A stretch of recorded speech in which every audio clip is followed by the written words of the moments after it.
আমাদের টিয়া পাখির ডায়েরি চ্যানেলের নিত্য নতুন রোমান্টিক ভালোবাসার গল্প পেতে ও শুনতে আমাদের চ্যানেলটিকে সাবস্ক্রাইব করে পাশে থাকুন।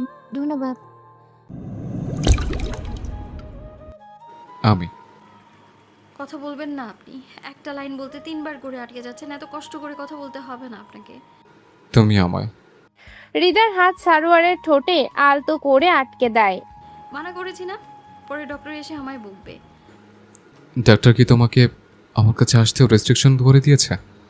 আপনি না অতিরিক্ত খারাপ। এমন অবস্থাতেও কি করে কি কারো মাথায় এসব ঘুরে নাকি? হ্যাঁ, আমার অবস্থাতেই তো তোমাকে বেশি দরকার। ইস, সেই রাতটা আজ আমার মাথায় ঘুরপাক খায়।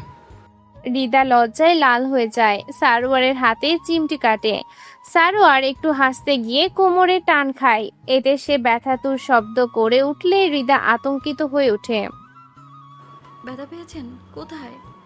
হৃদা গায়ের চাদর সরালে দেখতে পায় কোমরের এক পাশে অনেকটা জায়গা জুড়ে ব্যান্ডেজ করা।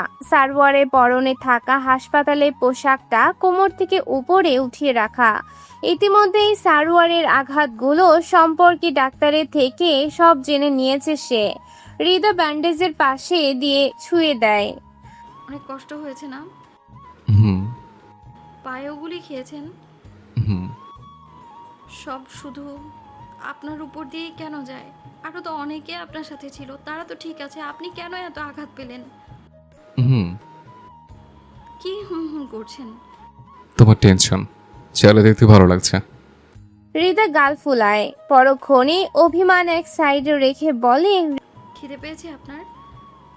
ডাক্তারের সাথে কথা বলে আপনার খাবারের ব্যবস্থা করতে হবে। তোমরা আমরা একটু নাস্তা করেছি। মা ইরিন ইমনকে নিয়ে আপনার ফ্ল্যাটে যাবে। আমি আপনার সাথে এখানেই থাকবো। তুমিও চলে যাও, এখানে রুবেল থাকবে। হৃদার চোখে তাকিয়ে বলে, একটু আগে কে যেন বলছিল তার এমন অবস্থায় আমাকে বেশি প্রয়োজন। তুমি পারবে না আমাকে একা সামলাতে? আমি পারবো, পারতেই হবে আমায়। তাছাড়া ভাইয়া থাকবে, নার্স আছে, সবাই মিলে আপনার সেবা করব। হৃদার মধ্যে এক দায়িত্বশীল বইয়ের রূপ ফুটে উঠেছে। সারোয়ার মুগ্ধ দৃষ্টিতে সেদিকেই তাকিয়ে থাকে। কে বলবে এই মেয়েটা একটু আগেই বাচ্চাদের মতো ফুপিয়ে কাঁদছিল। ইস, বাচ্চা বউ তার। ক্যান্টনমেন্টে সব রিপোর্ট সে পেশ করা হয়। অপরাধী যাদের ধরে আনা হয়েছিল তাদের জিজ্ঞাসাবাদ করা হয়। রহিমকে আলাদাভাবে জিজ্ঞাসাবাদ করা হচ্ছিল। বান্দা কিছুতেই মুখই খুলতে চায়নি। তবে কয়েক পন্থ উত্তম মধ্যম খাবার পর মুখ খুলতে বাধ্য হয়। স্বীকার করে নিজের বসের চালিত খারাপ ব্যবহারের কথা, স্বীকার করে নিজের বসের চালিত খারাপ ব্যবসার কথা। সে ছিল বসের অন্যতম প্রধান সহকারী। রহিমের থেকে সকল তথ্য পাওয়ার পর অফিসাররা বুঝে যায় আফতাব হোসেন এখন পালানোর চেষ্টা করবে। সে অনুযায়ী তারা দ্রুত পদক্ষেপ নেয় যাতে দেশ ছাড়ার আগেই তাকে আটক করা হয়, নয়তো দেশ ছাড়লে পরে আটক করা অনেক কঠিন হয়ে পড়বে। আপাতত সকল প্রমাণের ভিত্তিতে সহজেই আফতাবকে আটক করা যাবে। তারপরে জানা যাবে যে সে এমন ট্রাফিকিং এর কাজগুলো কার সাথে চুক্তিবদ্ধ হয়ে করে, টাকা আসে কোথা থেকে, আর কে কে তার এমন নিকৃষ্ট কাজের সাথে যুক্ত সেসবই জানা যাবে। তাই দ্রুত একদল ফোর্সকে পাঠিয়ে দেয়া হয় আফতাবকে আটক করতে। অপরদিকে উদ্ধারকৃত মেয়েদের নিজ নিজ পরিবারে ফিরিয়ে দেওয়ার কাজে নিযুক্ত পুলিশ ফোর্স। তারা সকল মিসিং রিপোর্ট এক করে একে একে সবার সাথে যোগাযোগ করে মেয়েদের পরিবারে ফেরত পাঠানোর কাজ করছে। সকল রিপোর্টের মাঝে এক পাশে অবহেলায় পড়ে রইল সুপার মিসিং রিপোর্টটা। কিন্তু কারণ আর সে মিসিং নয়, তাকে পাওয়া গেছে ইতিমধ্যে পরিবারের কাছে পাঠিয়েও দেওয়া হয়েছে, তবে জীবিত নয়, মৃত হিসেবে। হৃদান রুবেলের সহায়তা সবাইকে নিয়ে সারোয়ারের ফ্ল্যাটের দিকে আগায়। সারোয়ার মায়ের হাতে তার ফ্ল্যাটের চাবি তুলে দিয়েছে। হৃদা যায়নি, তাকে ধমকিয়েও সারোয়ার বাসে পাঠাতে পারেনি। সবাই চলে যেতে হৃদা একটু ফ্রেশ হতে হাসপাতালের ওয়াশরুমে যায়। সেই সময়টাতেই সাম্য তার বোনকে নিয়ে প্রবেশ করে। সাম্যর সাথে তার ছোট বোনকে দেখে সারোয়ার মুচকি হাসে। কেমন আছেন স্যার? আলহামদুলিল্লাহ, বেঁচে আছি। আমার বোন দিয়া? দিয়া এগিয়ে এসে সারোয়ারের একটা হাত নিজের ছোট্ট দুই হাতের মুঠোয় নেয়। হঠাৎই আলতো করে হাতে চুমু খেয়ে বলে, ধন্যবাদ আঙ্কেল। ভাইয়া বললেও পারতে। সারোয়ারের রসিকতায় সাম্য হেসে ফেলে। সারোয়ার তাকে ইশারা করে কাছে ডেকে বলে, রুবেলের সাথে দেখা করো, আমি ওকে সব জানিয়ে দিয়েছি, ও তোমাদের সাহায্য করবে। দয়া করুন স্যার, আপনি আমার অনেক বড় সাহায্য করেছেন। আমার বোনটাকে আমার কাছে ফিরিয়ে দিয়েছেন। এর বাইরে আর কিছুই দরকার নেই আমার। আমি এখন বাকি সব সামলে নিতে পারবো। সারোয়ার হাত দেখিয়ে তাকে থামিয়ে দেয়। দিয়ার দিকে তাকিয়ে বলে, আমি আমার এই বোনটার জন্য তোমায় সাহায্য করছি, নয়তো আমার শালিকের সাথে করে অন্যের জন্য তোমায় কখনো ক্ষমা করতাম না। দিয়া অবুঝের মতো সব শুনতে থাকে। তাদের কথা সে কিছুই বুঝতে পারছে না, শুধু দেখতে থাকে সারোয়ার কেমন বড় ভাইয়ের মতো সাম্যকে বকা দিচ্ছে, আর সাম্য অপরাধী ভাইয়ের মতো মাথা নামিয়ে রেখেছে। এমন সময় কেবিনে হৃদয়ের প্রবেশ ঘটে। অচেনা এক পুরুষ আর তার বাচ্চা মেয়েকে দেখে সে অবাক হয়। এগিয়ে এসে স্বামীর পাশে দাঁড়ায়। সারোয়ারের চোখের দিকে তাকিয়েই যেন সবটা বুঝে ফেলে। হঠাৎই এগিয়ে গিয়ে স্বামীর গালে সজোরে একটা থাপ্পড় বসায়। দিয়া চমকে যায়, দৌড়ে গিয়ে ভাইকে জড়িয়ে ধরে। তার সামনে হৃদাকে যেন এক খারাপ মেয়ে মনে হয়।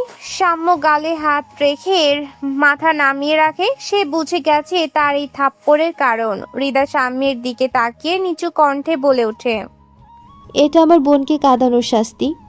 আপনি আজ আমার বড় হওয়া সত্ত্বেও আপনাকে আমি আঘাত করতে বাধ্য হলাম। নিজের একমাত্র বোনকে বাঁচাতে আমার বোনকে বিপদে ফেলতে চেয়েছিলেন আপনি। নিজের বোনের দিকে তাকিয়ে আজ লজ্জা করছে না আপনার? সেই মেয়েটাও আমার একমাত্র বোন ছিল, শুনছেন আপনি? আমার একমাত্র ছোট্ট বোন। সাম্য যেন দিয়াকে এসব কিছুই জানাতে চায় না, তাই সে বোনকে নিজের বুকে মিশিয়ে নেয়। তার ভাইয়ের এমন করুণ অবস্থাও বোনের সামনে প্রকাশ করতে চায় না। হৃদার বলা কথার বিপরীতে বলার মতো কোনো ভাষা নেই তার। মাথা নামানো অবস্থাতেই তার চোখ দিয়ে এক ফোঁটা পানি অবহেলায় মাটিতে গড়িয়ে পড়ে। যদি নিজেকে শুধরে নিয়ে থাকেন তবে নিজের বোনকে ভালো রাখবেন, আর ভুলেও আমার বোনের আশপাশও মারাবেন না। এর পরিণতি ভালো হবে না বলে দিচ্ছি। আমি চাই না আমার ছোট্ট বোনটা আরও কষ্ট পাক, কোনো অশুভ ছায়া ওর উপর পড়ুক, তা আমি একদমই চাই না। হৃদা মুখ ফিরিয়ে নেয়। সারোয়ার হৃদাকে কিছুই বলে না। নিজের বোনের ব্যাপারে সে যা সিদ্ধান্ত নিবে তাই হবে। সাম্য নিজের উপর তাচ্ছিল্য হাসে, নিজের ভাগ্যের উপর পরিহাস করে। সে সেটাকে নিজের শাস্তি হিসেবে মেনে নেয়। সারোয়ারের থেকে বিদায় জানিয়ে সে বেরিয়ে পড়ে কেবিন রুম থেকে। হৃদা হাঁপিয়ে ওঠে। সাম্যের বোনের শরীরের কিছু দাগ তার নজর কেড়েছে। এক মুহূর্তের জন্য সে সেখানটায় নিজের তুবাকে কল্পনা করে ফেলে। সেদিন সাম্য যদি সত্যি তুবাকে ধরে নিয়ে আসতো, তবে আজ এই বাচ্চা মেয়েটার জায়গায় তো তার বোনটাও থাকতে পারতো। এই ভাবনাটা সে যেন মাথা থেকে সরাতেই পারছে না। সে নিজের শরীরের ভার ছেড়ে সারোয়ারের পাশে বসে পড়ে। ঘন ঘন শ্বাস ফেলছে সে। সারোয়ার এতক্ষণ চুপ ছিল, এবার সে শক্ত করে হৃদার হাত নিজের মুঠোয় নিয়ে নেয়, যেন বিনা বাক্যে হৃদাকে সান্ত্বনা দেওয়ার চেষ্টা করছে। ঠিক তখনই কেবিনে নার্স প্রবেশ করে। ক্ষত স্থানে ড্রেসিং করতে হবে, তারপর ডাক্তারের পরামর্শ অনুযায়ী খাবার দেয়া হবে। নার্স আশায় সাম্যর ব্যাপারটা সেখানেই ক্লোজ হয়ে যায়। দুজনের মাঝে সাম্যকে নিয়ে আর কোনো বাক্য হয় না। হয়তো এখানেই সাম্যের চ্যাপ্টারের সমাপ্তি ঘটে। আদৌ ভবিষ্যতে কখনো সাম্যের খোঁজ পাওয়া যাবে কিনা তাও জানা মুশকিল। আজকের ঘটনার পর তার খোঁজের আশা করাটাও বোকামি হয়ে যাবে। সারোয়ারের ফ্ল্যাটে পৌঁছে এরিন অবাক হয়ে সবটা দেখতে থাকে। তার এতদিনের আকাঙ্ক্ষা পূরণ হচ্ছে যেন। ভাই ফোন দিলে সে বারবার তাকে নিয়ে আসতে বলতো। আজ এমন এক করুণ পরিস্থিতিতে সে আসলেও এভাবেই তার একটা আকাঙ্ক্ষা পূরণ হয়ে গেল। সারোয়ারকে হাসপাতালেই থাকতে হবে এখন। কিছুটা সুস্থ হলে তারপর তার ছুটি কাটিয়ে বাড়ি নিয়ে যাওয়া হবে বলেই সিদ্ধান্ত নেওয়া হয়েছে। রিদান এখন আবার রুবেলের সাথে হাসপাতালে ফেরত যাবে, কারণ হাসপাতাল গঠিত বিষয়গুলোতে রিতা বড্ড আনাড়ি। সারোয়ার তো অসুস্থ, এমন অবস্থায় হৃদা একা কিছুই করতে পারবে না, তাই হৃদান সেখানে থাকবে সাহায্য করার জন্য। সারোয়ার মাকে বলেছে বাসায় যা যা আছে তা দিয়ে কিছু রান্না করে খেয়ে নিতে। পরে তারা যতদিন থাকবে কাউকে দিয়ে সে বাজার করিয়ে আনবে। সুরাইয়া বেগম বাসায় ফিরে রান্না বসান। অল্প করে কিছু খাইয়ে হৃদান আর রুবেলকে যেতে দিবেন। রুবেল বসে ইমনের সাথে কথা বলছিল। ইরিন তখন অন্য রুমটাতে ছিল। ওই রুম থেকে ফ্রেশ হয়ে তার এই রুমে আগমন ঘটে। তাকে আসতে দেখে রুবেলও মাথা তুলে তাকিয়েছিল। ফোঁটা ফোঁটা জল বিন্দুতে ইরিনকে বড্ড মায়াবী লাগছিল। রুবেল মূলত স্বভাববশত তাকিয়েছে, তার সাথে অন্য কোনো ইন্টেনশন ছিল না। তবে এখন তার চিরা মৃদান যেন সেটা সহ্য করতে পারল না। হঠাৎই সে ইরিনকে বলে ওঠে, ইরিন, পাশের রুমে যাও। ইরিন একটু জেদ দেখাতে গেলেও লাভ হয় না। হৃদার নিজেই উঠে ইরিনকে টেনে নিয়ে বেরিয়ে যায়। রুবেল হতভম্ব হয়ে তাকালে ইমন হেসে বলে, হবু স্বামী স্ত্রী, সাবেক টিচার স্টুডেন্ট, ভাইয়া সুস্থ হলে বিয়ের ব্যবস্থা করা হবে। এর আগে নিজেদের মধ্যে সব মিটমাট করার প্রচেষ্টা চলছে।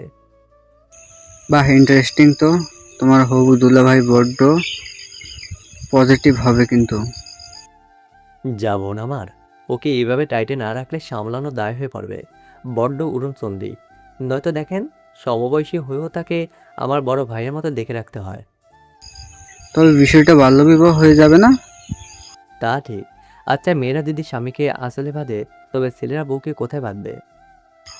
বাহ্যিকভাবে পাঞ্জাবির সাথে নিশ্চয়, আর অভ্যন্তরীণভাবে অন্তরের সাথে।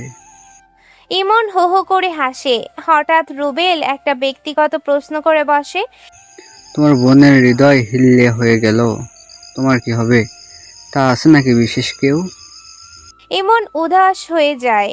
একটা দীর্ঘশ্বাস ফেলে বলে, সে থাকলে হয়তো হতো, না হলেও জোর করে আদা করে নিত। আজ সে নেই, তাই আমারও কেউ নেই। হাসপাতালে বেড একটাই, তার উপর সারোয়ারের অসুস্থতাও কম নয়। এমন অবস্থায় কোনোভাবেই সম্ভব না এই বেডে একসাথে থাকা। বেডের পাশে একটা বসার জায়গা আছে, যাতে সেখানে রোগীর সাথে থাকা লোকজন থাকতে পারে। হৃদান নিজের জন্য সেই জায়গাটাই সিলেক্ট করে নেয়। হৃদান ভাইয়া আসবে বলেছে, কিন্তু এখনো বাড়ি থেকে এসে পৌঁছায়নি। ডাক্তারের পরামর্শ অনুযায়ী একজন অ্যাটেন্ডেন্ট বয় এসে সারোয়ারের খাবার দিয়ে গিয়েছে। সদ্য অপারেশন হওয়ায় সারোয়ারকে এখন প্রপার ডায়েটে থাকতে হবে, তাই তাকে নরম খাবার দেওয়া হয়েছে। অথচ সারোয়ারের এইসব খাবার পছন্দ না। তবে হৃদা আজ কোমর বেঁধে নেমেছে। খাবেন না মানে? খেতেই হবে, বাচ্চা হয়ে গেছেন। এসব রেখে একটু ভাত দিলেও তো পারতে। ডাক্তার আপনি নন, যিনি ডাক্তার তিনি ভালো বুঝেই দিয়েছেন।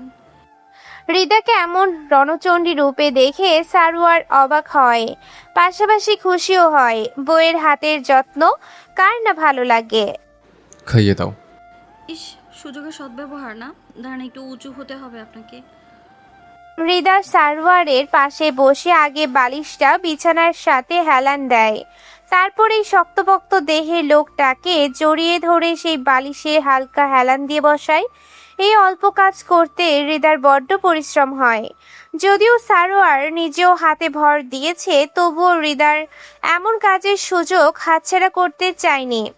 হৃদাকে নিজের দিকে ঝুঁকে থাকা অবস্থায় দেখে টুপ করে গালে ঠোঁট ছুঁয়ে দেয়। হৃদা চমকে ওঠে, তবে সারোয়ারের ঠোঁটে লেগে থাকা মুচকি হাসি তাকে লজ্জায় ফেলে দেয়। সে তাড়াতাড়ি নিজেকে সামলে নেয় যেন কিছুই হয়নি। তারপর ধীরে ধীরে সারোয়ারের খাবারে সহায়তা করে। সেই সময়টাতেও সারোয়ার তাকে ছাড় দেয়নি। কথা কিংবা কাজে বিভিন্নভাবে হৃদাকে যন্ত্রণা দিয়েছে। কখনো হৃদা রাগ দেখিয়েছে, কখনো কিংবা নিজেও লজ্জায় লাল হয়ে পড়েছে। রাতের খাবার শেষে রুবেল বলে, আন্টি, অনেক মজা ছিল খাবারটা। অনেকদিন পরে মায়ের হাতের রান্নার স্বাদ পেলাম। সুরাইয়া বেগম বলেন, তোমার উপর অনেক কৃতজ্ঞ বাবা। আমি যতদিন আছি ততদিন তুমি আমাদের সাথে বাসায় এসে একসাথে খাবার খেও। প্রতিদিন। রিদান হঠাৎই কথাটি বলে থমকে যায়। পরেই সুরাইয়া বেগমের দৃষ্টি লক্ষ্য করে মাথা নামিয়ে বলে, না মানে দুঃখিত আন্টি। কিছু হয়েছে তোমার রিদান বাবা? না মানে আন্টি, রিদান ব্রো, তেমন কিছু হয়নি আন্টি। হবু বউকে নিয়ে একটু টেনশনে ভুগছে আর কি। আপনি এসব নিয়ে ভাববেন না, বিয়ের পর শীঘ্রই ব্রো ঠিক হয়ে যাবে। সুরাইয়া বেগম হেসে রান্নাঘরে চলে যান। রিদান ব্রু কুঁচকে রুবেলের দিকে তাকালে রুবেল তার কাঁধে হাত রেখে বলে, রিল্যাক্স ব্রো, তোমার সম্পদ তোমাদেরই থাকবে। আমার ধরে একটাই তো মাথা, দুদিকে দুজন মিলে ঝাঁপিয়ে পড়লে আমি নিজেকে বাঁচাবো কিভাবে? কে বলতে চাচ্ছেন? এটাই তো, ইরিনকে আমি ছোট্ট বোনের মতো দেখি। তাছাড়া স্যার তার বোনের ওপর বড্ড পজিটিভ। একবার বলেছিল নিজের বোনকে নাকি আমাদের পেশার কারো ঘাড়ে ঝুলাবে না। তাছাড়া ইমনের মতে তার নাদান বোনকে সামলাতে নাকি শক্তপোক্ত কাউকে 24 ঘন্টাই সাথে থাকতে হবে। তুমি সেই হিসেবে 100% পারফেক্ট। হ্যাঁ বলছি ব্রো, ঠিক আছে তো? রিদান কড়া দৃষ্টি নিক্ষেপ করে বলে, কে? আরে কনফিডেন্স ব্রো, বউকে সামলানোর কনফিডেন্স ঠিকঠাক আছে তো? থাকবে না কেন, আলবাদ আছে। ওহ ব্রো, তোমার জন কিন্তু যে সে জন নয়। ইমনের মতে এক উড়ন্ত চণ্ডী মিশে। কনফিডেন্স সঞ্চয় করো, নয়তো তোমার বোন নাচিয়ে ছাড়বে। এবার রিদান হাল ছেড়ে দেয়। একটু আগের কথা স্মরণ করে। তখন ইরিনকে টেনে সেই রুম থেকে বের করিয়ে আনায় মেয়েটা বলেছিল, বিয়ের আগেই বন্দি বানিয়ে ফেলতে চাচ্ছেন? এমন করলে বিয়েই করব না আমি। আমাকে তো চেনেননি, আমিও ইরিন, এক কথার মানুষ। কথাটা বলেই মুখ ঘুরিয়ে চলে গিয়েছিল। সেটা স্মরণ করে রিদান বলে, এমনটাই বোধহয় হবে ব্রো। মেয়েটা এখনই আমাকে নাচিয়ে চলেছে। বিয়ের পর কখনো দেখা হলে তখনকার পরিস্থিতিও দেখে নিও। আশা করি আমার নাজেহাল অবস্থায় দেখতে পাবে তখনও। রুবেল হো হো করে হাসে। কিছুক্ষণ কথা বলে তারা দুজন বেরিয়ে আসে। রুবেল এখন যাবে শাম্যের কাছে, আর রিদান যাবে হাসপাতালে। রিদান হাসপাতালে পৌঁছে দেখে সারওয়ার চোখ বন্ধ শুয়ে আছে, আর রিদা পাশেই ফোন হাতে নিয়ে বসে আছে। রিদানকে দেখে রিদা বলে, আসো ভাইয়া। ঘুমিয়েছে কখন? এই তো মাত্রই। তোমায় অনেক কষ্ট দিয়ে ফেলেছি না? হুস, বোকাবে। আমি বাহিরের আছি। সারোয়ারের কোনো দরকার পড়লে আমাকে ডাকবি, ভয় পাস না। আচ্ছা, একটু কষ্ট করো, তারপর উনি সুস্থ হলেই আমার ননদকে দিয়ে তোমায় পুরস্কৃত করবো। রিদান হেসে ফেলে। রিদান মাথায় হালকা চাটি মেরে সে কেবিন থেকে বেরিয়ে পড়ে। রিদান চলে যেতেই সারোয়ার বলে উঠে, কাকে দিয়ে ভাইকে পুরস্কৃত করছো? রিদা চমকে উঠে। আপনি ঘুমাননি? বউ চেয়ে কি কষ্ট করবে আর আমি ঘুমাবো? আপনার ঘুমের প্রয়োজন। রেস্টে থাকলেই তো দ্রুত সুস্থ হতে পারবেন। প্রশ্নের উত্তরটা দিলে না? রিদা একটু গলা খাকারি দিয়ে বলে, আচ্ছা শুনুন আগে সবটা, আগেই কথা বলবেন না। বিষয়টা হচ্ছে, আপনার আম্মুই প্রথমে প্রস্তাবটা দিয়েছে। ভাইয়াকে বলাতে ভাইয়াও রাজি, সবাই রাজি। মাঝে এত ঝামেলা গেল না, তাই আপনাকে আর জানাতে পারিনি। আমাকে ছাড়ের সিদ্ধান্ত নেওয়া শেষ? হ্যাঁ, আগে শুনুন তো সবটা। সবাই আপনারই অপেক্ষা করছিল। এখন ভাইয়ার ব্যাপারে বলি। ভাইয়ার কিন্তু ব্রোকেন হার্ট নতুন করে জোড়া লাগতে শুরু করেছে ইরিনের জন্য। প্লিজ সেটা আবার নষ্ট করে দেবেন না। আমার ভাইয়া অনেক ভালো ছেলে, ইরিনকে অনেক ভালো রাখবে, আমি গ্যারান্টি দিচ্ছি। প্লিজ আপনি না করবেন না। তাছাড়া দেখুন, ভাইয়া তো শিক্ষক মানুষ, ইরিনের আরও। সারোয়ারের ইশারায় রিদা থেমে যায়। সারোয়ার তার দিকে তাকিয়ে বলে ওঠে, রচনা আগে থেকে মুখস্থ করো নাকি? রিদা গাল ফুলিয়ে বলে, অনেক দিন ধরেই প্র্যাকটিস করছিলাম আপনাকে কিভাবে কি বলবো সেটাই। আপনার এত ব্যস্ততায় আর বলা হয়নি। ভাইয়া সত্যিই ইরিনকে ভালোবাসে। সেদিন ইরিনের সাথে বিয়ের কথা শুনে যে একটা হাসি দিল না, উফ, একদম দিলে গিয়ে ধাক্কা লেগেছিল। আমার খালু নেই, খালামণিও অনেক ভালো। আপনার তো দেখা হয়েছিলই, এখন আপনিও রাজি হয়ে যান না প্লিজ। সারোয়ার হেসে ফেলে। তার হাসি দেখে রিদা উৎফুল্ল হয়ে বলে, আপনি হাসছেন, তার মানে আপনিও রাজি না? হুম, আমি নিচে রিদানের সাথে কথা বলবো, পরে সিদ্ধান্ত জানাবো। আপনি বেশি জাজ করেন। আমার মনে আছে আমাদের বিয়ের আগেও কতবার পরীক্ষা করেছেন আমায়, বারবার বলেছেন আমি সত্যি সিরিয়াস নাকি, বারবার খুঁজিয়েছেন আমায়। তাই তো আমাদের ভালোবাসাটা এতটাই পারফেক্ট, যে ভালোবাসার কোনো সীমা নেই, সীমান্তহীন ভালোবাসা আমাদের। আপনি মিথ্যুক, আমায় একদমই ভালোবাসেন না, খালি কষ্ট দেন, টেনশনে ফেলে রাখেন, কান্না করেন, বড্ড খারাপ আপনি। সারোয়ার হৃদার একটা হাত টেনে নিজের কাছে আনে, হাতের উপরই ভাগে ঠোঁট ছুঁয়ে বলে। শুধুই তোমার। হৃদয় ইমোশনাল হয়ে যায় আবার। লোকটার দিকে তাকালেই তার কান্না চলে আসে। বারবার কত কথা বলে নিজেকে ব্যস্ত রাখতে চাচ্ছে, তবে দিন শেষে লোকটার এমন বিছানায় পড়ে থাকা দেখেই তার কান্না আটকানো অসম্ভব হয়ে পড়েছে। আর এখন সারোয়ারের এমন ভালোবাসার কথা শুনে নিজেকে সামলাতে পারে না। রেস্কিউ টিমের আরেকটু দেরি হলেই তো আজ। হৃদা ফুপিয়ে ওঠে। সারোয়ারের হাতটা নিজের কপালের সাথে লাগিয়ে সে ফুপিয়ে কান্না করতে থাকে। তা দেখে সারোয়ার একটু অস্থির হয়ে পড়ে। একটু উঠতে গিয়ে আবার চোখ মুখ কুঁচকে ফেলে, কণ্ঠে বেদনা মিশ্রিত করে বলে, আমায় কষ্ট দিতে চাচ্ছ হৃদা? দেখো আমি ব্যথা পাচ্ছি। হৃদা কান্না করে। অনেকক্ষণ কান্না করে সারোয়ার তাকে সামলাতে না পেরেই শুধু মাথায় হাত বুলিয়ে দিতে থাকে। এছাড়া এখন আর তার কাছে করার ক্ষমতা কিছুই নেই। রাতে অন্ধকারের সাম্য তার 14 বছর বয়সী বোন দিয়াকে নিয়ে শহর ছেড়ে অজানার উদ্দেশ্যে পাড়ি জমায়। আর কারো বোঝা হতে চায় না। রুবেলকে তখন মিথ্যে বলেছিল যাবে না আর গ্রামের বাড়িতে, কারণ গ্রামে তার বোন নিরাপদ না। বাবা মায়ের মৃত্যুর পর থেকেই সম্পূর্ণ গ্রাম এখন তার বোনের জন্য অনিরাপদ হয়ে গেছে। কত শত বাড়ি থেকে বিয়ের প্রস্তাব এসেছে, ছেলে থেকে বুড়ো কেউ বাদ নেই দিয়ার দিকে কুনজর দিতে। হয়তো সুযোগও খুঁজছিল সামনে পেলেই কলঙ্ক লাগানোর। সাম্য অনেক চেষ্টা করেছে বোনকে রক্ষা করতে, তবে এক সময় মনে হয়েছে বোনকে গ্রামে রাখাটাই ঠিক হবে না। তাই তো বোনকে নিয়ে শহরে এসেছিল। ছোট্ট একটা বাসা নিয়ে নিজে চাকরি খুঁজছিল। প্রথম কয়েক মাস ভালোই চলছিল। হঠাৎ একদিন বোন আবদার করলো ঘুরতে যাবে। বোনের মন রক্ষার্থে গেল ঘুরতে। তারপরে ঘটলো কত কাহিনী। এসবের মাঝে বোনকে ফেরত পেলেও হারালো ভালোবাসার মানুষটিকে। কয়েকটা দিনের মাঝেই তুবা যেভাবে তার মনে গেঁথে গেছে, সারা জীবনেও হয়তো মন থেকে যাবে না। তেমন হলে তুবাকে মনের মাঝেই আগলে রেখে না হয় জীবন কাটিয়ে দিবে। তবুও নিজের অশুভ ছায়াটা আর তুবার সামনে প্রকাশ করতে চায় না। ওর বড় বোন তো ঠিকই বলেছিল, সাম্য তো তুবার জন্য বড্ড অশুভ। কোন বোন চাইবে জেনে শুনে নিজের বোনের ক্ষতি করতে? বাসে বসে সাম্য একটা চাদর দিয়ে বোনকে আগলে রাখে। রাতের বাস, বেশ ঠান্ডা বাতাস দিচ্ছে। দিয়া ইতিমধ্যে ঘুমিয়ে গিয়েছে। বাসে ওঠার আগে বলেছিল, কোথায় যাচ্ছি আমরা? আগের বাসায়, আগের মতো আমরা শান্তিতে থাকবো দেখিস। তোকে স্কুলে ভর্তি করাবো, আমি চাকরি করব, খুব ভালো থাকবো আমরা। দিয়া আর কিছুই বলেনি। চুপটি করে ভাইয়ের বুকে মাথা রেখে ঘুমিয়ে গেছে। সাম্যরা আপাতত আগের বাসাতেই ফেরত যাবে। সেখানকার ঠিকানা কেউ জানে না, তুবাও না। সাম্য জানালার বাইরে তাকিয়ে থাকে।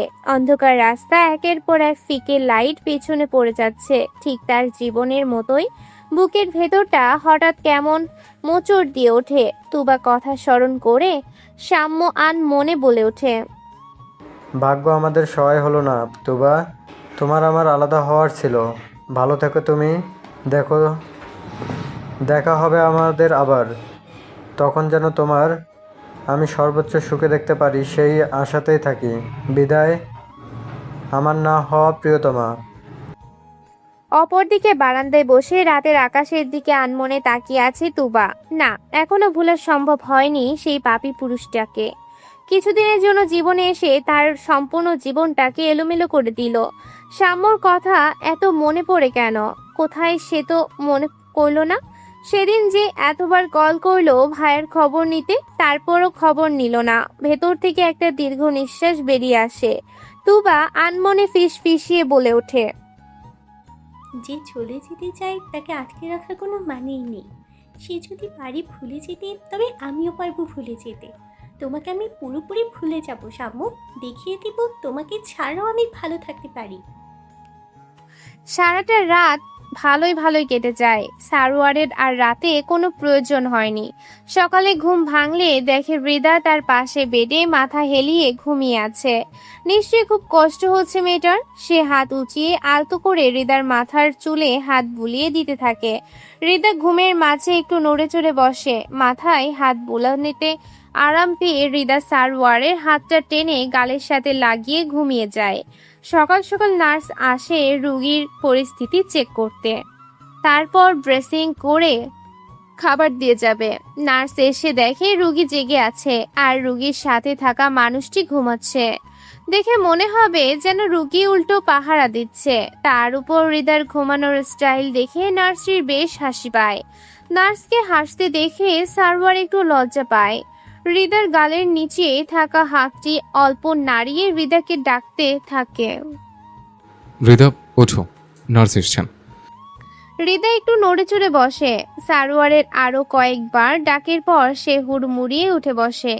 নিজের গালের নিচে সারোয়ারের হাত দেখে আরো অবাক হয়। ব্যথা পেয়েছেন? আপনার হাত এখানে আসলো কি করে? তুমি টেনে নিয়েছ, নার্স এসছেন, ওঠো। হৃদা তাকিয়ে দেখে নার্স ওষুধের কাগজপত্র চেক করছিলেন।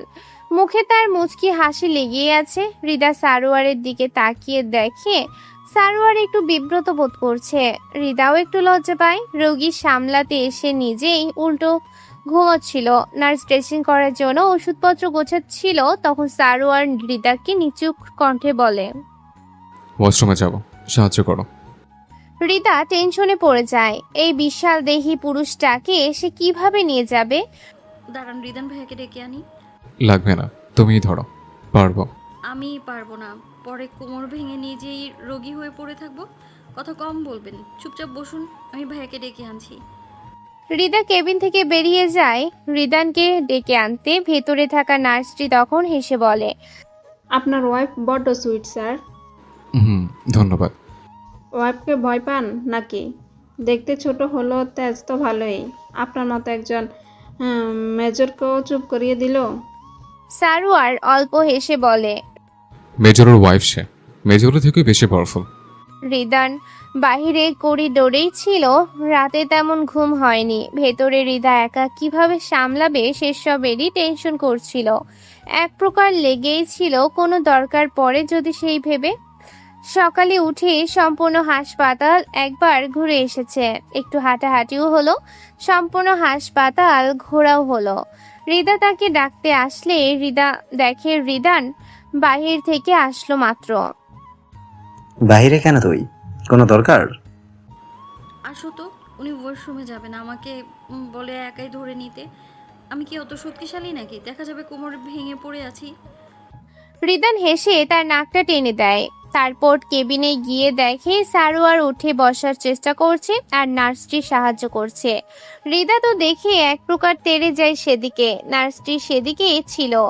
সেদিকে গিয়ে দাঁড়ায়, রিদানকে বলে অপর পাশে ধরে একটু বসিয়ে দিতে। হৃদার এমন কাণ্ড দেখে সারোয়ারে বড্ড হাসি পায়। এমন পরিস্থিতিতেও বউ তার জেলাস ফিল করছে, বিষয়টা রিদানেরও চোখে পড়ে। সে তো মুচকি হেসেও ফেলে। হৃদা আর রিদান মিলে কষ্ট করে সারোয়ারকে ওয়াশরুমে নিয়ে যায়। নার্স জানায় এভাবে রোগীর ওয়াশরুমে যাওয়াটা ঠিক হবে না, প্রয়োজনে বিকল্প পদ্ধতি ব্যবহার করতে হবে। সারোয়ার আবার সেটা মানতে রাজি নয়। সে কষ্ট করে হলেও ওয়াশরুমেই যাবে। হয়তো ঘরে পড়া রোগীর মতো বসে থাকবে না। অবশ্যই হৃদা ধমক দিতে বাধ্য হয়। এই আপনি না রোগী, কথা কম বলবেন একদম। ডাক্তার যা বলবে সেটাই শেষ কথা। আমাকে কি পেয়েছেন আপনি? হ্যাঁ, নিজের দিকে তাকিয়ে দেখেছেন একবারও? এই বিশাল শরীরের ভার আমি প্রতিনিয়ত কিভাবে সহ্য করব? উত্তরটা পরে দেব, একটু অপেক্ষা করো। নিচু স্বরে কথাটা বলতে হৃদা চুপ হয়ে যায়। রিদান ততক্ষণে নার্সের সাথে কথা বলার ভাব ধরেছে, যাতে তাদের কাপলের এইসব প্রাইভেট কথা না শুনতে হয়। হৃদা একটু লজ্জিত হয়ে পড়ে। নার্সটি সারোয়ারের আঘাতের জায়গাগুলো ড্রেসিং করে দেয়। পাশাপাশি হৃদাকে শিখিয়ে দেয় কিভাবে কি করতে হবে। আঘাতগুলো পর্যবেক্ষণ করে হৃদা শিউরে ওঠে। এতটা আঘাত নিয়ে লোকটা এখনো বসে আছে কিভাবে? এই জায়গায় হৃদা থাকলে কান্না করে ভাসিয়ে দিত।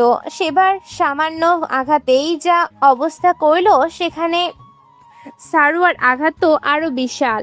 ড্রেসিং শেষে সারোয়ারের খাবার আনা হয়। হৃদান গিয়েছে তার আর হৃদার জন্য সকালে নাস্তা কিনে আনতে। সারোয়ারের খাবার দেয়া হলে সে হাত গুটিয়ে বসে থাকে।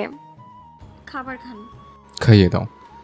আঘাত আপনার পায়ে, কোমরে, হাতে তো আর না, নিজে খেয়ে নিন। হাতে পেলে বোধহয় খুশি হতে। হৃদা রাগে নাক ফুলিয়ে বলে, আমি কিন্তু প্রচণ্ড রেগে যাচ্ছি, এখন কিন্তু কামড়ে দেবো আমি আপনাকে। সারোয়ার হেসে উঠে পূর্বের কথা স্মরণ করে বলে, একটু আগে যেন সবার সামনে কি বলেছিলে, আমার এই বিশাল দেহের ভার সহ্য করতে পারবে না। সেদিন কিভাবে পেরেছিলে তবে? ব্রু নাচিয়ে সারোয়ারের কথা বলার ভঙ্গি দেখে হৃদা লজ্জা পায়। লোকটা যেন নিজের অসুস্থতার সুযোগ নিচ্ছে, তাই তো বারবার তার কথার মাধ্যমে লজ্জা দিচ্ছে তাকে। সকাল সকাল কলিং বেলের আওয়াজ পেয়ে ইরিন বিরক্ত হয়। মা কি বাসায় নেই নাকি? বিরক্ত হয়ে ইরিন উঠে গিয়ে দরজা খুলে তাকিয়ে দেখে হৃদান এসেছে। তার চোখ দুটো কেমন লাল হয়ে আছে। নেশা পানি করে আসলো নাকি? আপনি কি ইয়ে করেন স্যার? আবার কি?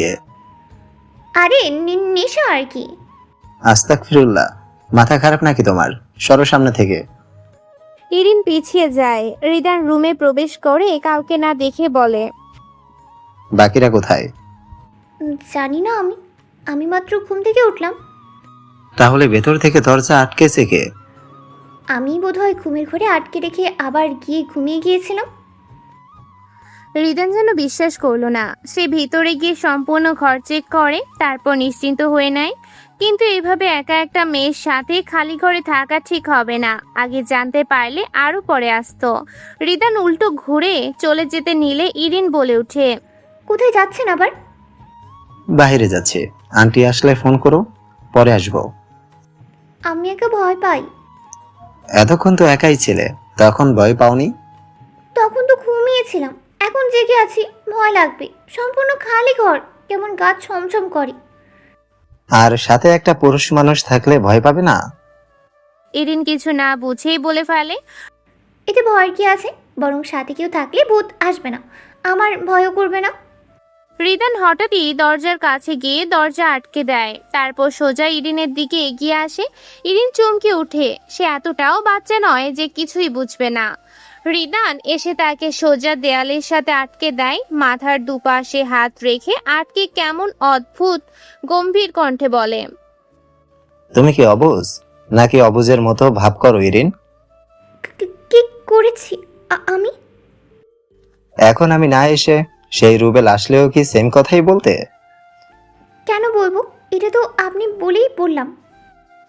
ভয় করছে না তোমার? এই যে আমি এতটা নিকটে, কিছু করে বসে যদি? হৃদানের এমন কথা শোনা মাত্র ইরিনের গায়ে কেমন শিহরণ বয়ে যায়। মৃদু কেঁপে ওঠে সে।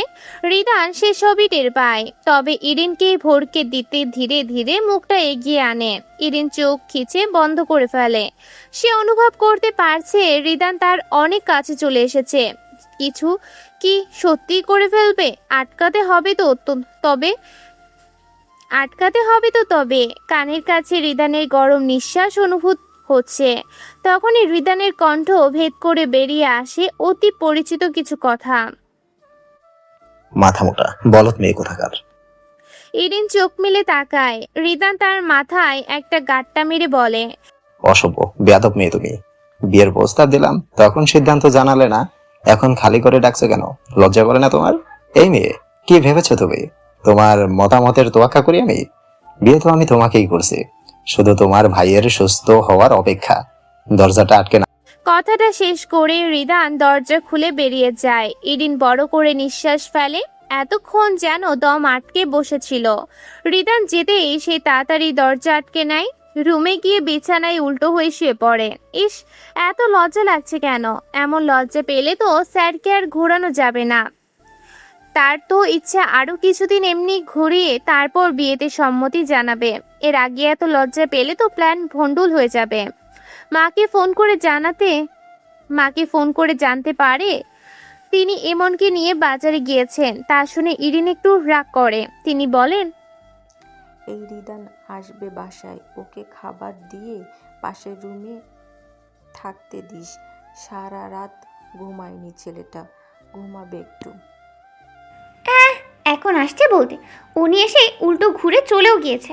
তোমরা তাড়াতাড়ি আসো, আমি একা বলে বাসায় আসবে না বলে গিয়েছে। স্যার, সাম্মত আর তার বোনের খবর পাচ্ছি না। গত রাতে আমি বলেছিলাম আমাদের গেস্ট হাউসে থাকতে, তারপর আর খবর পেলাম না। কি বলছো তুমি রুবেল? তোমায় আমি দায়িত্ব দিয়েছিলাম তো, যা যা দিতে বলেছিলাম দিয়েছো তো? দুঃখিত স্যার, তার আগে তারা চলে গেছে। সারোয়ার বিরক্তিতে চোখ বন্ধ করে নেয়। সাম্য ছেলেটা এত অবুঝপানা করলো কেন? কোথায় গেল ছেলেটা? ছোট্ট বোনকে নিয়ে এখন থাকবে কোথায়? সারোয়ার চিন্তায় পড়ে যায়। তখনই ক্যান্টনমেন্ট থেকে কল আসে। জানানো হয় আফতাব হোসেনকে গ্রেফতার করতে তারা সক্ষম হয়েছে। সে রাতারাতি দেশ ছাড়ার পরিকল্পনা করেছিল, তবে যথাসময়ে তাকে আটক করা সম্ভব হয়েছে।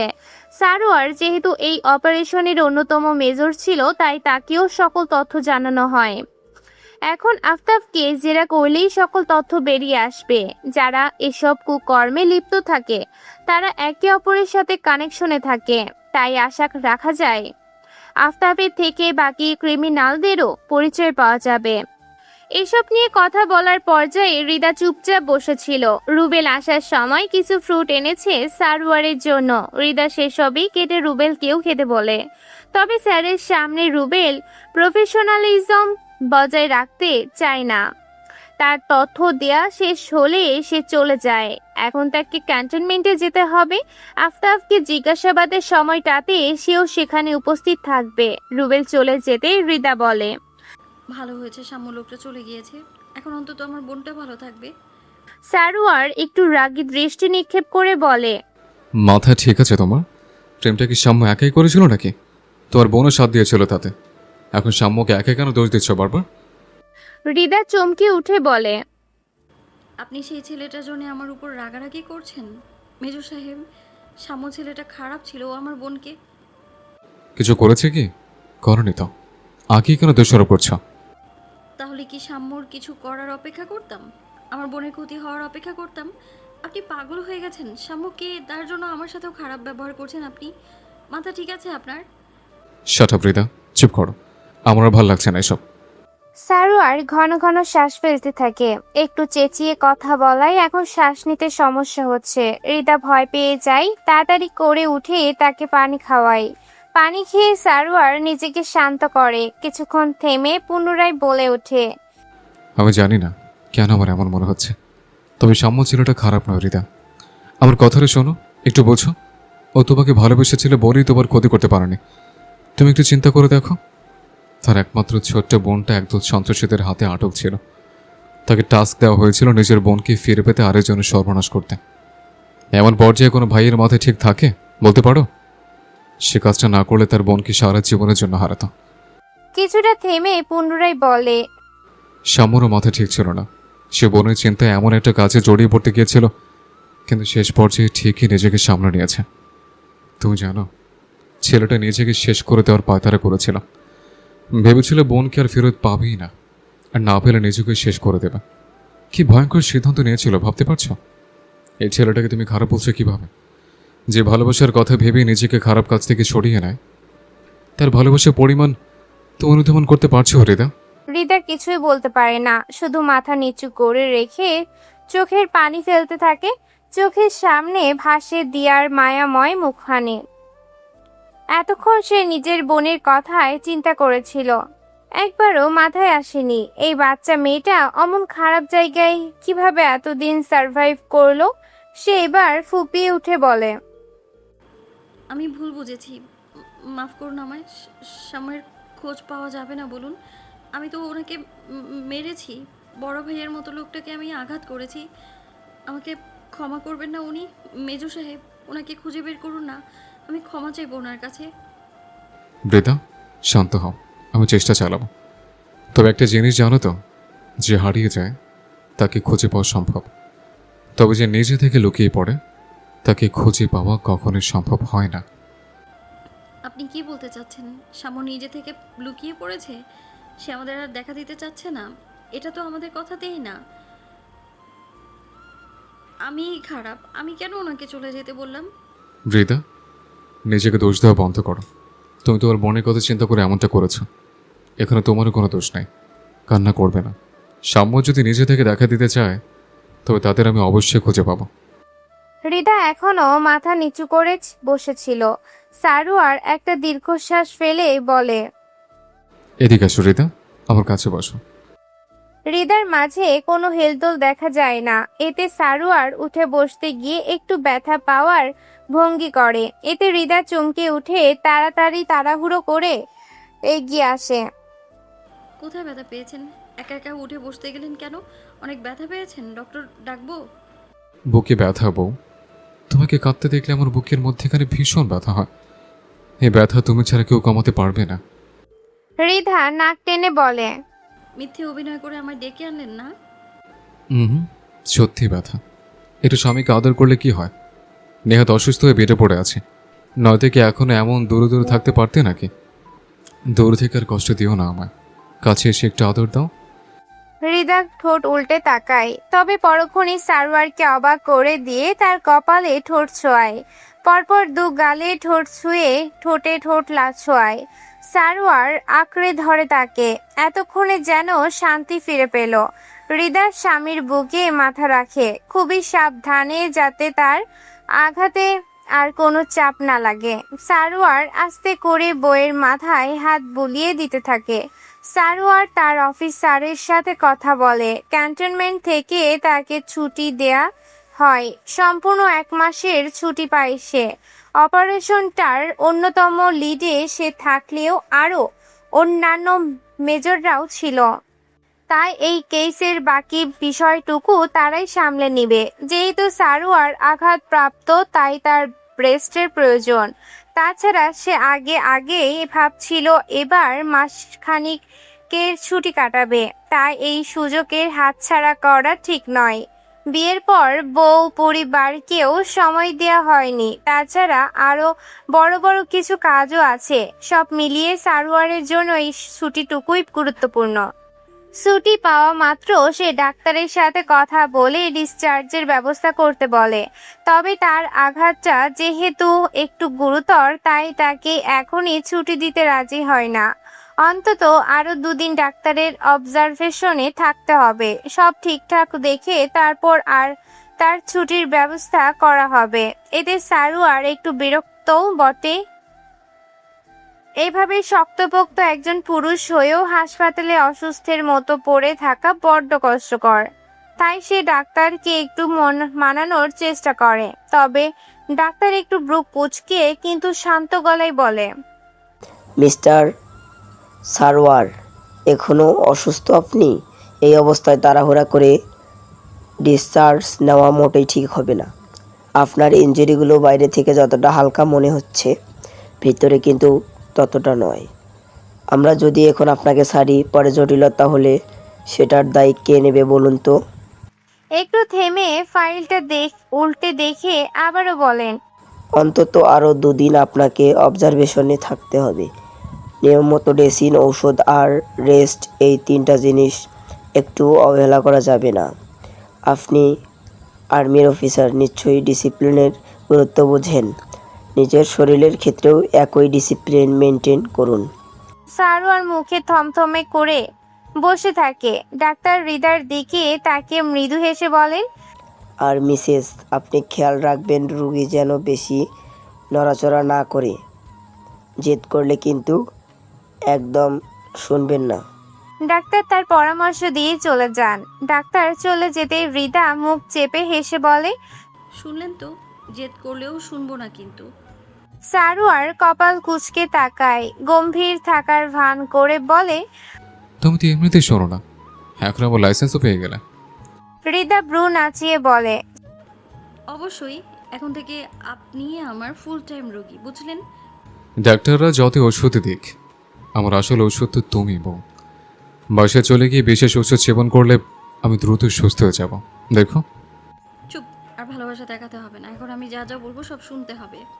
সারোয়ার দীর্ঘশ্বাস ফেলে, কেমন অসহায়ের সুরে বলে ওঠে। মেজর হয়ে শেষমেশ নিজে বইয়ের কাছে বন্দি হলাম দেখছি। হায় রে ভাগ্য। হৃদা খিলখিলিয়ে হেসে ওঠে। সে কিছু ফল কেটে সামনে দেয়। তখনই কেবিনের দরজা ঠেলে ইরিন ইমন ভেতরে আসে। ইরিন লাফিয়ে এসে ভাইয়ের পাশে বসে। সারোয়ারকে দেওয়া ফলের টুকরো নিজের মুখে পুরে বলে, কেমন আছো ভাইয়া? ব্যথা করে এখনো? হুম, ঠিক আছে। আম্মু কোথায়? আসতেছে রিজান স্যারের সাথে। ইমন এসে ভাইয়ের পায়ের কাছে বসে। সারোয়ারের পরনে লুঙ্গি পরা ছিল। সে এক পাশ থেকে পায়ের আঘাত পর্যন্ত লুঙ্গি তুলে দেখতে থাকে। একটু আগেই আঘাতের ড্রেসিং করে ব্যান্ডেজে মুড়িয়ে দেওয়া হয়েছে। ইমন হঠাৎই ফিক করে হেসে ফেলে। সারোয়ার ব্রু কুচকে তাকালে বলে, তুমি না আর লুঙ্গি পরতে পছন্দ করো না? এখন যে লুঙ্গি পরতে হলো? তোমার লুঙ্গিতে দেখে আমার খালি হাসিই পাচ্ছে। ইরিনও হাসতে থাকে। ভাই বোনের হাসি মুখ দেখে সারোয়ারের একটু শান্তি লাগে। এই মুখগুলোই তো সে সর্বদা মিস করে। তখনই রিদানের সাথে সুরাইয়া বেগম আসেন। ছেলের সাথে কথা বলেই তিনি রিদার কাছে যান। মেয়েটা সারা দিন রাত হাসপাতাল থেকে সেবা করেছে। চোখ মুখের চেহারা বেহাল। রিদাকে বলেন, আজকে রাতে আমি এখানে থাকি, তুমি গিয়ে বাসায় একটু শান্তিতে থাকো। এখানে তো তোমার ঘুমাতেও সমস্যা হচ্ছে। না আম্মু, আপনার এমনি কোমরের সমস্যা আছে, আপনি এখানে থাকতে পারবেন না। তাছাড়া এখানে আমার কোনো সমস্যা হচ্ছে না, আমি একদম ঠিক আছি। রিদান বসে সারোয়ারের সুবিধা অসুবিধা নিয়ে কথা বলছিল।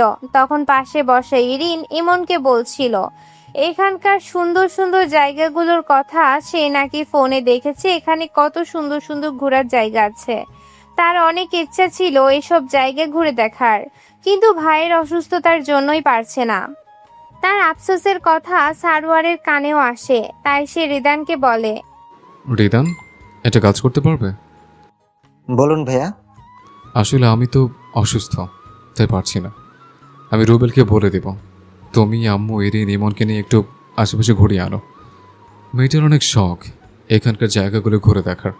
এখন এসেও না ঘুরতে পারলে সারাক্ষণে আফসোসের বাণী আওড়াবে।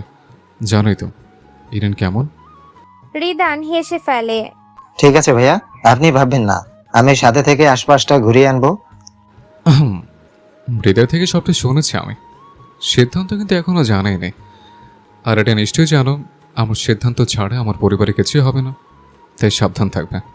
রিদান একটু লজ্জা পায়। যতই হোক ছোট বোন জামাই, আবার বয়সে তার বড়ই হবে। তাই সে এক হাতে ঘাড় চুলকে বলে, আমি সাথে থাকবো বলেছি, কাছে না। তাছাড়া আমি দূরত্ব বজায় রাখতে জানি।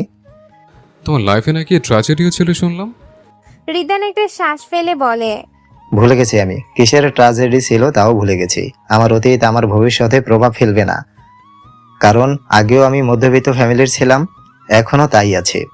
হঠাৎ আমার আঙুল ফুলে কলা গাছ হয়ে গেলে সমস্যা ছিল, যেহেতু আগের মতোই আছি তাই আর সমস্যা হবে না। গ্যারান্টি কি? আমি নিজেই অতীতের ময়লা আবর্জনা পুনরায় ফিরে আসলে নিজ দায়িত্বে মাটিতে পুঁতে দিব, তবু আমার ভবিষ্যৎ আর নোংরা করতে দিব না। আর আমার বোনের সুখ? সেটা আমি নিশ্চিত করব। তাকে আমার মতো গড়ে নিব, তখন উনি স্বীকার করতে বাধ্য হবেন ইরিনের জন্য আমি একমাত্র যোগ্য ছিলাম। আমি ব্যতীত আর কারো সাধ্য নেই ইরিনকে সামলানোর। কনফিডেন্সটা বেশি হয়ে গেল না? রিদান এবার বলে ওঠে, বেশি না থাকলে আপনার বোনকে সামলানো সম্ভব হবে না, অনেক ঘাটতারা আছে। আপনি বড় ভাই হয়ে আর ভয় দেখিয়েন না। ইরিন জানতে পারলে সুযোগ পেয়ে আরো আমার উপর দিয়ে আঙ্গুল ঘুরাবে।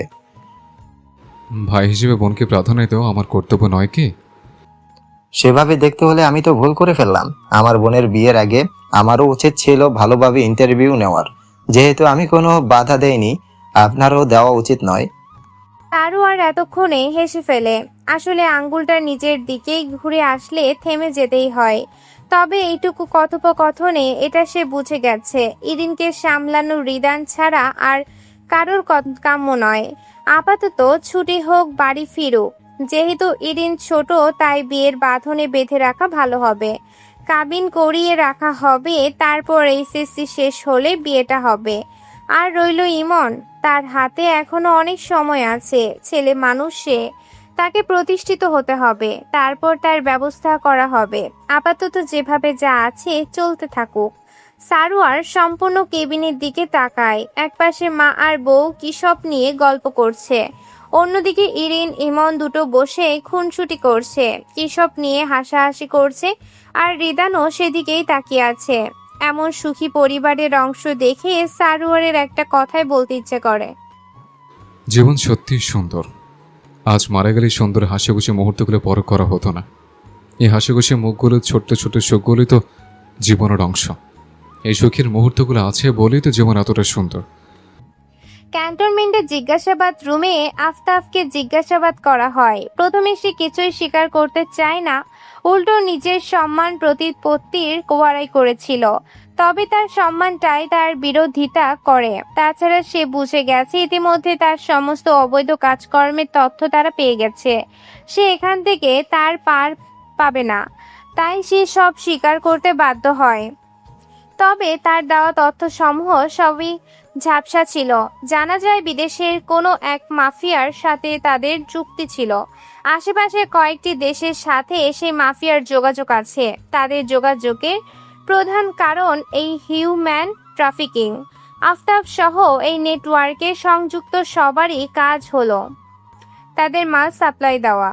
তবে এখনো কেউ সেই মাফিয়া কিংবা তাদের সম্পর্কে কিছুই জানে না। সম্পূর্ণ আড়ালে থেকে তাদের কার্যক্রম চলে, তাই কেউ সেই মাফিয়ার সম্পর্কে কিছুই জানে না। এমনকি এটাই জানা নেই লোকটা কোন দেশের, সে নারী না পুরুষ। কয়েকটা ধাপে ধাপে তাদের একই কার্যক্রম চলে, তাই আত্মা সবাইকে ধোঁয়াশায় থেকে যায়। শুধু জানা যায় আফতাবের সাথে সংযুক্ত এই নেটওয়ার্কের সদস্যদের কথা। জানা যায় সমাজে সবার সামনে ভালো রূপ ধারণকারী কয়েকজন সমাজসেবীরা আড়ালে কেমন জঘন্য কাজে নিযুক্ত রয়েছে। একে একে সবার তথ্য একত্র করা হয়। ইতিমধ্যেই আফতাবের গ্রেফতার হওয়ার নিউজ প্রকাশিত হয়ে গেছে। তার সাথে সংযুক্ত অন্যান্য সদস্যরা এখন সাবধান হয়ে যাবে। তাই দ্রুত সিদ্ধান্ত গ্রহণ করতে হবে। দেশের বাইরে নেটওয়ার্কের মেইন মাথাকে ধরতে না পারলেও দেশের ভেতরে অপরাধীদের উপরে ফেলতে হবে। তাদের কাজই তো দেশের সেবা করা। রাতের মাঝে একদল সেনা বেরিয়ে পরে পরিচিত অপরাধীদের আটক করতে। তখনই সারোয়ারের ফোনে রুবেলের কল আসে। রুবেল সকল তথ্য জানায় সারোয়ারকে। সে অসুস্থ বিধায় অংশগ্রহণ করতে পারেনি, তবে তথ্য দিয়ে সাহায্য করেছে। তাই একজন অন্যতম টিম লিডার হিসেবে সকল তথ্য তাকেও জানানো হচ্ছে। সারোয়ারকে ফোনে ব্যস্ত হয়ে পড়তে দেখে রিদা বলে, এখানে বসেও কাজে ব্যস্ত হয়ে পড়ছেন? আমার আর কাজ কি বলো? বউটা পাত্তা দেয় না, তাই তো কাজেই ব্যস্ত থাকি। আর কি করলে আপনি সেটাকে পাত্তা দেয়া বলবেন? সারাক্ষণ সাথে বসে আছি, খাবার খাইয়ে দিচ্ছি, শরীর মুছে দিচ্ছি, টাইম টু টাইম ওষুধপত্রও দিচ্ছি। আর কি চাই আপনার? আদর চাই। সেটাও তো দিলাম। কখন? মনে পড়ছে না তো? আবার দিয়ে মনে করিয়ে দিও। আপনি না অতিরিক্ত অসভ্য। হসপিটালের বেডে থেকেও আপনার অসভ্যতামি যায় না, অসভ্য পুরুষ। ঘুরতে যাওয়ার কথা শুনে ইরিনের খুশি আর দেখে কে। ইরিনকে খুশি হতে দেখে রিদা নিঃশব্দে হাসে। সুরাইয়া বেগমকে যেতে বললেও তিনি রাজি হন না, বরং সেই সময়টাই তিনি ঘরে রেস্ট করবেন। তাই বাধ্য হয়ে দুই ভাই বোনকে নিয়ে রিদানকেই বেরোতে হয়। সাথে সঙ্গ দেয় রুবেল। কথায় কথায় জানা যায় গত রাতের অপারেশনে আরও দুজনকে ধরা সম্ভব হয়েছে। আফতাবের থেকে পাওয়া তথ্য ভালোই কাজে দিয়েছে। ইরিনের সেসব কথা নিয়ে কোনো মাথা ব্যথা নেই। সে সবার আগে তৈরি হয়ে বসে আছে। ইমনে যাওয়ার কোনো ইচ্ছে ছিল না, তবে বোনকে দুটো ছেলের সাথে একা পাঠাতেও মন সায় দেয় না। যতই বিয়ে ঠিক হোক, বিয়ে তো হয়ে যায়নি। তার উপর রুবেলি বা কতটা বিশ্বাসের, তাই অনিচ্ছা সত্ত্বেও তাকে তৈরি হতে হয়। রুবেল একজন গাইডের মতো তাদের বিভিন্ন জায়গা পরিদর্শন করায়। যেহেতু এই শহরে তারা নতুন, তাই কিছু চেনা নেই তাদের। রুবেল ঘুরতে ঘুরতে তাদের জায়গাগুলোর নাম পরিচয়ও জানায়। এমনই কিছুই ভালো লাগছিল না, অথচ ইরিন ছিল অনেক খুশি। মেয়েটাকে শুভার কথা মনে করিয়ে আর কষ্ট দিতে চায়নি সে, কিন্তু নিজের ভেতরটাও আর সায় দিচ্ছে না। মনে পড়ছে এখন কারি তো কোনো এক জঙ্গলে শুভার লাশ পাওয়া গিয়েছিল। পরিচয় শনাক্তের পর শুভার দেহটাও আর তাদের দেখার সুযোগ হয়নি। লাশবাহী ফ্রিজিং গাড়ি করে তাকে সরাসরি গ্রামে নিয়ে চলে গিয়েছিল। সেই দিনের পর থেকে শুভার পরিবারেরও কোনো খবর পাওয়া যায়নি। যাবেই বা কিভাবে? তারা কিংবা কলেজ কেউ আর যোগাযোগ করেনি। হয়তো ক্লাসের সবাই শুভাকে ভুলে গেছে। যারা মনে রেখেছে তারাও হয়তো কিছুদিন পরে মেয়েটাকে ভুলে যাবে, কারণ সে তো কোনো মহৎ ব্যক্তি ছিল না যে মহৎ কোনো কাজ করে গেছে। নিতান্তই সাধারণ একজন স্টুডেন্ট ছিল, তাই তো তাকে ভুলে যাওয়া এতটাই সহজ। অথচ ইমন নিজে কেন এখনো ভুলতে পারছে না? মেয়েটা মৃত্যুর পরও যেন মাথার ভেতর চেকে বসে আছে, সরতেই চাচ্ছে না। আজকে সারওয়ারকে দেখতে হাসপাতালে রিদার মামা মামি এসেছেন। এই 2 দিনে সময় পাননি বলে আসতে পারেননি, কিন্তু রিদার সাথে ঠিকই কথা বলে খোঁজ খবর রেখেছেন। ওনাদের সাথে আগে সুরাইয়া বেগমের সাক্ষাৎ হয়নি, তাই এই প্রথম সাক্ষাৎ হলো। বইয়ের মামা হিসেবে বেশ পরামর্শও দিলেন তিনি। হৃদা মিটিমিটি হেসে সবার কথা শুনতে থাকে। মূলত এভাবে অসুস্থতার মাঝে হাসপাতালের বেডে বসে থেকে সারওয়ারের মেজাজ কেমন চড়া হয়ে গেছে। তার মাঝে আবারও এত পরামর্শ শুনে সে মুখ গোমরা করে বসে আছে। অসুস্থতা তো আর সে নিজে ডেকে আনেনি, তাকে পরামর্শ দেওয়ার কি আছে? দেওয়া উচিত ছিল শত্রুপক্ষকে। আঘাত তো তারাই করেছিল। কয়েকটা জায়গা ঘুরে ইরিনকে রাতের খাবারটা খেয়ে বাসার উদ্দেশ্যে রওনা করে। সাথে করে মা আর হাসপাতালে থাকা রিদার জন্য খাবার নিয়ে এসেছে। রিদান তাদের বাসায় নামিয়ে দিয়ে সোজা হাসপাতালে চলে যাবে। সেনানিবাসের মাঝে ঢুকে রুবেল তার কাজে চলে যায়, আর বাকিরা নিজেদের মতো বাসার দিকে আগায়। ইরিন এতক্ষণে ক্লান্ত হয়ে পড়েছে।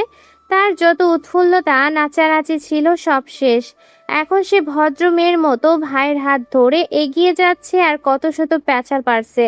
ইমন কানে ইয়ারফোন গুঁজে রেখেছে, তাই ইরিনের কথাগুলো তার কানে পৌঁছাচ্ছে না। ইরিন সেটা খেয়াল না করলেও রিদানের চোখে পড়েছে, তাই সে মিটিমিটি হাসছিল। ইমনের সাড়া না পেয়ে ইরিন মুখ গোমরা করে হাত ছেড়ে দেয়। এতে ইমন কোনো হেলদোল না দেখিয়ে সোজা এগিয়ে যেতে থাকে। রিদান পাশে এসে একটু গলা খাকারি দিয়ে বলে, আমার এক হাত ফিরে আছে, কিন্তু চাইলে ধরতে পারো। আমার ঠেকা পড়েছে আপনার হাত ধরতে। তাছাড়া ভাইয়া জানতে পারলে বকবে। কেন বকবে? ফিউচার হাজবেন্ড তোমার আমি। বর্তমান তো নন, যখন হবে তখন দেখা যাবে। তার মানে তুমি সম্মতি দিচ্ছ বিয়েতে?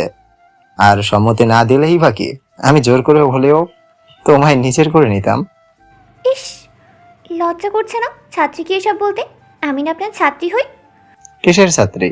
2 দিন পর বিয়ে করলেই বউ হয়ে যাবে। ছি, আপনাকে ভালো মনে করেছিলাম, অথচ আপনি অনেক খারাপ, অসভ্য লোক। ইরিন দ্রুত সেখান থেকে পালাই দৌড়ে গিয়ে ইমনের পিঠে একটা থাপ্পড় মেরে ভাইয়ের সাথে এগিয়ে যায়। রিদান তা দেখে হেসে ফেলে। মেয়েটা এখনো বাচ্চা বসে আছে। আচ্ছা, বিয়ের পরও কি এমন বাচ্চামো করবে, নাকি একটু ম্যাচিওর হবে?